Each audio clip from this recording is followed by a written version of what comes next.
Hello everyone, आज की इस वीडियो में हम लोग बात करने वाले हैं बहादुर कहानी के बारे में, जो कि कक्षा 12 सामान्य हिंदी की एक महत्वपूर्ण कहानी है।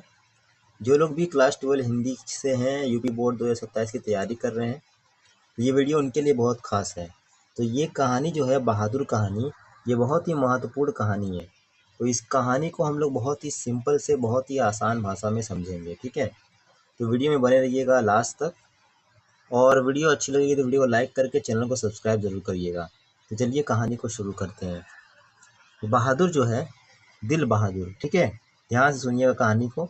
दिल बहादुर 12 से 13 साल, ठीक है, 12 से 13 साल का पहाड़ी नेपाली लड़का है।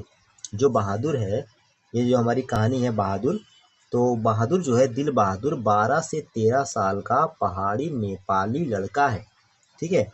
यानी ये जो बहादुर है, इसकी उम्र कितनी है? ये जो बहादुर है, इसकी उम्र कितनी है? 12 से 13 साल, ठीक है। तो 12 से 13 साल का बहादुर जो है वो पहाड़ी नेपाली लड़का है। पिता जो है, उसके पिता युद्ध में मारे गए, मतलब जो उसके पिता हैं वो युद्ध में मारे गए हैं, और माता गुस्सैल स्वभाव की है।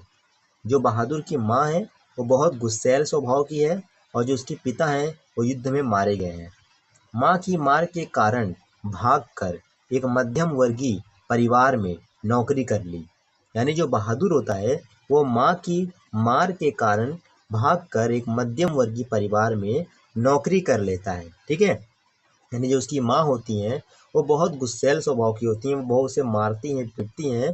तो वो बहादुर क्या करता है, वो घर से भाग जाता है और एक मध्यम वर्गीय परिवार में नौकरी कर लेता है, जहाँ गृह स्वामिनी, यानी जो घर की जो मालकिन होती है, गृह स्वामिनी निर्मला, जिसका नाम निर्मला होता है, ठीक है, जहाँ गृह स्वामिनी निर्मला बड़ी उदारता से दिल बहादुर से नाम केवल बहादुर कर देती है। यानी उसका नाम दिल बहादुर होता है, लेकिन जो गृह स्वामिनी निर्मला होती है, जहाँ पे बहादुर नौकरी के लिए जाता है, वो जो गृह स्वामिनी निर्मला होती है वो उसका नाम बहादुर रख देती है। यानी दिल बहादुर से उसका नाम सिर्फ बहादुर कर देती है, ठीक है।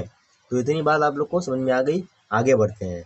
यानी कि जो हमारा बहादुर जो है वो हमारा 12 से 13 साल का पहाड़ी नेपाली लड़का है। उसके जो पिता हैं वो युद्ध में मारे गए हैं, और जिसकी माता है वो बहुत गुस्सैल स्वभाव की हैं। वो अपनी माँ की मतलब की जो मार के कारण परेशान होकर वो भाग जाता है घर से, और एक मध्यम वर्गीय परिवार में नौकरी कर लेता है, जहाँ जो गृह स्वामिनी निर्मला होती है वो बड़ी ही उदारता से उसका नाम दिल बहादुर से बहादुर कर देती है। अब बढ़ते हैं इसके आगे। बहादुर, ठीक है, बहादुर परिश्रमी और ईमानदार लड़का है। यानी जो बहादुर है वो परिश्रमी है, यानी मेहनती है, ठीक है। बहादुर परिश्रमी एवं ईमानदार लड़का है। वो पूरे घर की साफ सफाई के साथ साथ सभी सदस्यों की ज़रूरत का ख्याल रखता है। यानी जो बहादुर है वो घर के मतलब घर की साफ सफाई का ध्यान रखता है, सभी को मतलब वो पूरे घर की साफ सफाई के साथ साथ सभी सदस्यों की ज़रूरत का ख्याल रखता है। घर की साफ सफाई भी रखता है, और जितने भी घर के लोग सदस्य जो हैं उनकी जो ज़रूरत है उसका ख्याल भी रखता है। उसके रहते सभी सदस्य कामचोर, आलसी एवं आराम तलबी हो गए हैं। यानी कि जो बहादुर है उसके मतलब कि जो बहादुर के जब आया घर में नौकरी करने के लिए, तो घर के जो सदस्य थे वो कामचोर, आलसी एवं आराम तलबी हो गए हैं, ठीक है। यानी कि सबने अपना काम बहादुर को ही सौंप दिया है, तो सब क्या हो गए हैं, कामचोर हो गए हैं। अब कोई अपना काम नहीं करता, सारा काम बहादुर ही करता है। हँसना और हँसाना उसकी आदत बन गई है। यानी वो हँसता रहता है और हँसाता रहता है। वही बात है कि हँसना और हँसाना उसकी आदत बन गई है। सोते वक्त रात में, ठीक है, सोते वक्त रात में कोई ना कोई गाना अवश्य गुनगुनाता है। यानी जब रात को सोने से पहले वो क्या करता है, कोई ना कोई अवश्य गाना गुनगुनाता है, कोई पहाड़ी गाना गुनगुनाता है, ठीक है। क्योंकि वो पहाड़ी लड़का होता है, जो बहादुर है वो पहाड़ी लड़का होता है।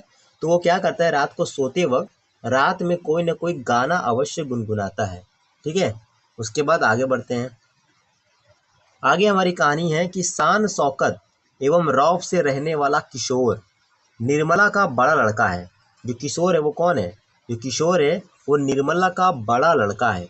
जो गृह स्वामिनी निर्मला है उसका लड़का है, ठीक है, जिसका नाम क्या है, किशोर। किशोर जो है वो निर्मला का बड़ा लड़का है। अपने सारे काम बहादुर को सौंप रखे हैं। यानी कि जो किशोर होता है, जो निर्मला का बेटा जो होता है, उसने अपने सारे काम बहादुर को सौंप रखे हैं। छोटी छोटी बात पर बहादुर को गाली देने से भी नहीं चूकता है। यानी कि कोई भी छोटी छोटी बात हो जाती है तो बहादुर को गाली देने से भी नहीं चूकता है। मौका पड़ जाए तो पीट भी देता है।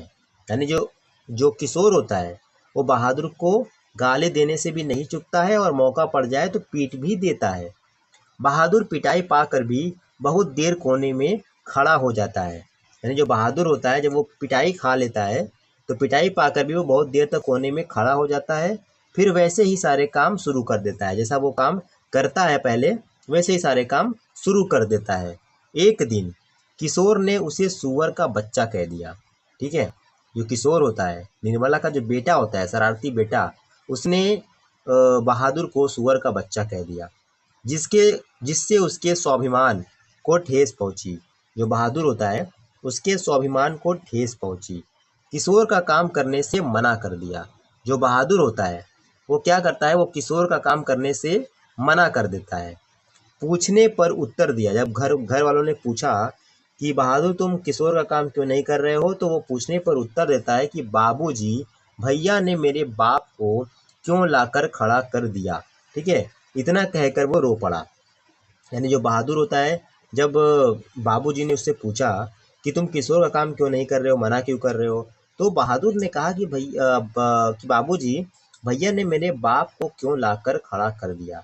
ये बात उसको इस बात ने उसको बहुत ठेस पहुंचाई। ठीक है, तो इतना कहकर वो रो पड़ा। ठीक है, इतनी बात आप लोग को समझ में आ गई। अब इसके आगे बढ़ते हैं। इसके आगे है कहानी कि निर्मला के व्यवहार में भी कुछ परिवर्तन आने लगा था। जो निर्मला उससे शुरुआत में बहुत ही अच्छे से, प्यार से, मोहब्बत से बात कर रही थी, बहुत ही उदारता से बात कर रही थी, अब उसके व्यवहार में भी परिवर्तन आने लगा था। ठीक है, बहादुर बहादुर के लिए उसने रोटियां सेकनी बंद कर दी। यानी जो रोटियां वो बना रही थी बहादुर के लिए, जो रोटियां वो बना रही थी निर्मला, वो भी अब उसने बंद कर दिया था। रोटियां सेकनी भी उसने बंद कर दी थी। स्वयं सेक कर खाए। यानी कि ये जो बहादुर था वो अब खुद से ही रोटी बनाकर खाने लगा। पहले तो निर्मला उसके लिए रोटी बना देती थी, लेकिन अब क्या हो गया कि निर्मला उसके लिए रोटी नहीं बनाती है, तो बहादुर को अब स्वयं से, खुद से ही रोटी बनाकर खाना पड़ा। एक दिन निर्मला के घर रिश्तेदार आए। ठीक है, एक दिन निर्मला के घर रिश्तेदार आए।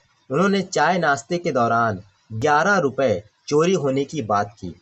यानी कि जब वो चाय नाश्ता कर रहे थे तो चाय नाश्ते के दौरान उन्होंने 11 रुपए चोरी होने की बात की। उन्होंने ये कहा कि उनके 11 रुपए चोरी हो गए हैं। सब ने बहादुर पर शक किया। ठीक है, जितने भी घर के जो लोग थे सब ने क्या किया, सब ने बहादुर पर शक किया। लगातार बहादुर के मना करने पर भी उसे डराया।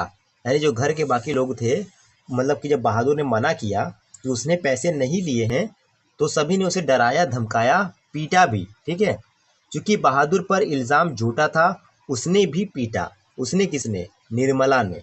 ठीक है, निर्मला ने भी पीटा, सब ने पीटा, सब ने डराया, सब ने धमकाया। यानी कि सब ने क्या किया, बहुत ही गलत काम किया बहादुर के साथ। अब बढ़ते हैं आगे। इस घटना के बाद इस घटना के बाद बहादुर जो था वो खिन्न रहने लगा। मतलब अब उसका उसका जो मन था वो बहुत ज़्यादा ऊब चुका था ये सब देख देख कर। ठीक है, सभी उसे कुत्ते की तरह दुत्कारने लगे। यानी अब बहादुर की कोई भी घर में इज्जत नहीं थी, 1 रुपए की इज्जत नहीं थी। सभी उसे कुत्ते की तरह दुत्कारने लगे। वो समझ गया कि अब घर वाले उसके प्रति उदार नहीं है। अब वो ये बात समझ चुका था, जो बहादुर था वो यह बात समझ चुका था कि जो घर वाले हैं अब उसके प्रति उदार नहीं है। वो बड़ी बेचैनी और घबराहट महसूस करने लगा। जो बहादुर था वो बड़ी बेचैनी और घबराहट महसूस करने लगा। एक दिन उसके हाथ से, ठीक है, ध्यान सुनिएगा, एक दिन उसके हाथ से सील लुढ़क कर गिर गया। ठीक है, बहादुर के हाथ से 2 टुकड़े हो गए। पिटाई के डर से वो घर से भाग गया। यानी कि जब उसके हाथ से सील लुढ़क कर गिर गया और 2 टुकड़े हो गए, तो वो ये डर गया कि अब मतलब घर वाले उसकी पिटाई करेंगे, तो वो पिटाई के डर से वो घर से भाग गया। अपना सारा सामान वहीं छोड़ गया। यानी कि जो भी उसका सामान था वो वहीं पर छोड़ गया, निर्मला के घर ही। किशोर को अब उसकी ईमानदारी पर विश्वास हो गया था। जो किशोर था, कौन किशोर? निर्मला का शरारती बेटा। अब उसको क्या हुआ था कि उसकी ईमानदारी पर विश्वास हो गया था, बहादुर की ईमानदारी पर। और ये सभी ये भी जानते थे कि रिश्तेदारों ने उसे झूठा इल्ज़ाम लगाया था। यानी कि सब जानते थे कि निर्मला भी जानती थी, और जो उसके उसके जो हस्बैंड थे, उसके पति, और जो किशोर था, उस सबको पता था कि ये जो रिश्तेदार ने उसके ऊपर झूठा इल्ज़ाम लगाया था। अंत में वे सभी पश्चाताप करने लगे। ठीक है, अंत में सभी क्या करने लगे? पश्चाताप करने लगे। तो ये थी कहानी बहादुर की। कैसी लगी कहानी आप लोग कमेंट में ज़रूर बताइएगा। और ये कहानी जो है वो आपके बोर्ड एग्ज़ाम के लिए बहुत ही ज़्यादा महत्वपूर्ण कहानी है। तो इस कहानी को आप लोग अच्छे से याद कर लीजिएगा, ताकि आप लोग को जब बोर्ड एग्ज़ाम में ये कहानी पूछे तो आप उसको बहुत ही अच्छे से, बहुत ही साफ राइटिंग में आप लोग इसको लिखिए, ताकि आप लोग को 5 नंबर पूरे मिल जाएँ। तो इस वीडियो में इतना ही। वीडियो अगर आपको अच्छी लगी होगी तो वीडियो को प्लीज़ लाइक करिएगा, चैनल को सब्सक्राइब करिएगा। फिर मिलते हैं नेक्स्ट वीडियो में।